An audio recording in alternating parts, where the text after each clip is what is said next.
Assalamualaikum warahmatullahi wabarakatuh. Selamat pagi dan salam sehat untuk kita semua. Saya Dionysius, mahasiswa Politeknik Pariwisata Makassar, program studi Destinasi Pariwisata. Terima kasih atas waktu dan kesempatan yang telah diberikan kepada saya, sehingga pada hari ini saya dapat mempresentasikan tugas saya hasil dari melakukan observasi melalui virtual tour di salah satu daya tarik wisata yang berada di Paris, yaitu Louvre Museum. Baik, langsung saja di slide ini saya akan memaparkan terlebih dahulu tentang background atau latar belakang dari Louvre Museum. Louvre Museum atau Musée du Louvre pada awalnya adalah sebuah benteng kerajaan yang dibangun oleh Raja Philip di akhir abad ke-12 yang berlokasi di Perancis, tepatnya di kota Paris. Bangunan benteng tersebut telah diubah hingga beberapa kali, kemudian dijadikan sebagai istana kerajaan. Dengan seiring berjalannya waktu, maka bangunan kerajaan tersebut difungsikan sebagai tempat penyimpanan barang-barang antik yang bersejarah. Hingga sekarang dikenal sebagai Musée du Louvre atau Louvre Museum. Museum ini dibuka pada tanggal 10 Agustus 1793 dengan memamerkan sebanyak 537 lukisan dan barang-barang seni lainnya. Namun pada tahun 1796 sampai 1801 museum ini kembali ditutup karena masalah struktural bangunannya. Dan hingga saat ini Louvre Museum merupakan salah satu museum terbesar di dunia yang memiliki 380.000 objek-objek pameran yang masing-masing memiliki nilai sejarah. Selanjutnya saya akan menjelaskan sedikit tentang kota Paris. Seperti yang kita ketahui bahwa salah satu ikon di Paris yang paling terkenal di dunia adalah Menara Eiffel, sebuah menara besi yang berada di tepi sungai Seine. Nah, jika berbicara tentang pariwisata, Paris merupakan salah satu kota yang memiliki nilai jual wisata yang tinggi berbasis sejarah dan budaya. Di sana wisatawan akan disuguhkan beberapa pilihan daya tarik wisata yang masing-masing memiliki keunikan tersendiri. Contohnya seperti Louvre Museum, Menara Eiffel, The Latin Quarter, Catacombs of Paris, dan lain-lain. Sekedar informasi untuk kita ketahui bahwa wisata Catacombs of Paris ini merupakan pemakaman bawah tanah yang terletak di bawah kota Paris dan menampung sebanyak 6 juta jenazah di dalamnya. Nah, itulah kenapa kota Paris disebut sebagai tujuan destinasi wisata yang banyak dikunjungi wisatawan lokal maupun mancanegara. Selanjutnya pada slide kelima mengenai atraksi yang ada di Louvre Museum. Yang pertama yaitu bentuk bangunan.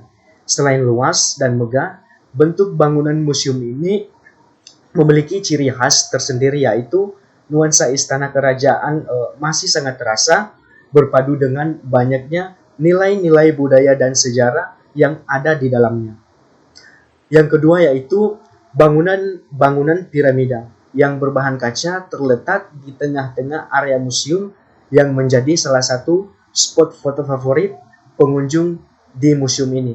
Terdapat ada 3 bangunan piramida di museum ini dan salah satunya merupakan akses pintu masuk ke dalam museum. Selanjutnya yaitu benda-benda bersejarah. Seperti yang telah saya jelaskan tadi bahwa tujuan akhir dari istana ini adalah sebagai penyimpanan objek-objek dan karya seni bersejarah lainnya. Jadi dapat disimpulkan bahwa daya tarik utama museum ini adalah terdapat pada koleksi-koleksi pajangan di dalam museum. Salah satu contohnya yaitu lukisan Mona Lisa yang dibuat oleh Leonardo da Vinci pada abad ke-16 yang berbingkai kaca anti peluru. Lukisan tersebut selalu ramai dikunjungi oleh wisatawan hanya sekedar mengambil foto dari lukisan tersebut. Hingga saat ini, lukisan Mona Lisa merupakan ikon utama di Louvre Museum.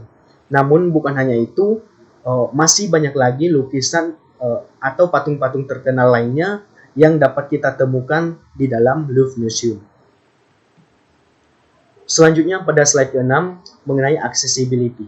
Accessibility merupakan bagaimana akses menuju suatu daya tarik wisata yang meliputi kondisi jalan maupun alat transportasi yang dapat digunakan. Nah, pada daya tarik wisata Louvre Museum ini terdapat akses jalan yang cukup baik sehingga tidak ada hambatan mengenai kondisi akses jalannya. Dan pengunjung juga dapat menggunakan alat transportasi umum berupa kereta bawah tanah yang akan menuju stasiun kereta Metro Palais Royal yang ada di area bawah tanah Louvre Museum. Nah, untuk pintu masuk museum ada 3 akses yang dapat kita lewati. Yang pertama yaitu melalui pintu masuk utama di bangunan piramida. Yang kedua di area stasiun kereta, dan yang ketiga yaitu di Porte de Lions. Nah, untuk jadwal operasi museum, pada hari Selasa museum tidak beroperasi. Pada hari Senin, Kamis, Sabtu dan Minggu beroperasi pada jam 9 pagi sampai jam 5 sore. Dan pada hari Rabu dan Jumat, museum beroperasi pada jam 9 pagi sampai jam 9:45 di malam hari. Selanjutnya pada slide ke-7 tentang amenitas. Di sini saya cuma menampilkan fasilitas-fasilitas inti yang ada di Louvre Museum ini, yaitu hotel, restoran atau kafe, pos keamanan, dan TIC atau pusat informasi yang masing-masing lokasinya saling berdekatan satu sama lain, yaitu berada di ruangan pertama museum yang berada di bawah bangunan piramida. Namun untuk hotel itu sendiri, wisatawan dapat dengan mudah menemukan hotel-hotel yang berada di dekat museum. Tetapi untuk berbicara mengenai amenitas, tentunya museum ini memiliki banyak fasilitas-fasilitas lainnya sebagai penunjang kenyamanan untuk para pengunjung, seperti auditorium, cloakroom, atau tempat penitipan barang, exhibition, wifi gratis, asisten, atau penyediaan kursi roda gratis untuk pengunjung yang memiliki keterbatasan fisik. Terus toko souvenir juga, ada toko souvenir, lalu audio guide dan fasilitas MCK. Audio guide merupakan salah satu fasilitas yang dapat disewa untuk memandu wisatawan selama mengelilingi area dalam museum. Selanjutnya pada slide ke-8 mengenai kelebihan yang terdapat di Louvre Museum. Nah, pada poin pertama, sebagai sarana pengetahuan. Mengapa demikian? Kembali lagi ke pembahasan awal, bahwa di museum ini terdapat banyak sekali nilai-nilai sejarah dan kebudayaan di seluruh benda pajangan yang ada di museum. Oleh karena itu, semua pengunjung secara tidak langsung akan mengetahui beberapa kisah sejarah dan budaya dari pajangan-pajangan yang ada.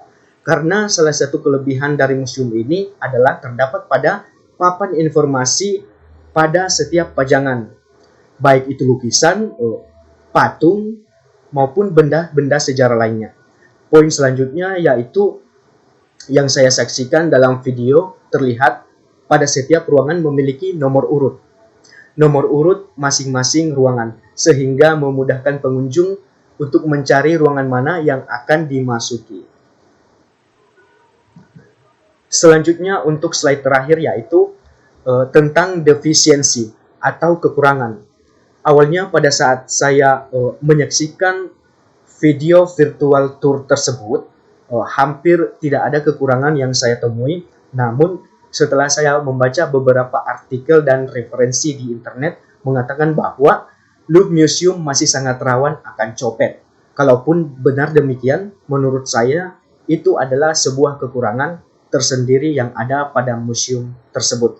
Mungkin perlu lebih ditingkatkan lagi penjagaan dari petugas ataupun pantauan dari CCTV yang ada. Baik, itulah pemaparan dari tugas saya. Maka saya akhiri presentasi saya dengan ucapan Assalamualaikum warahmatullahi wabarakatuh.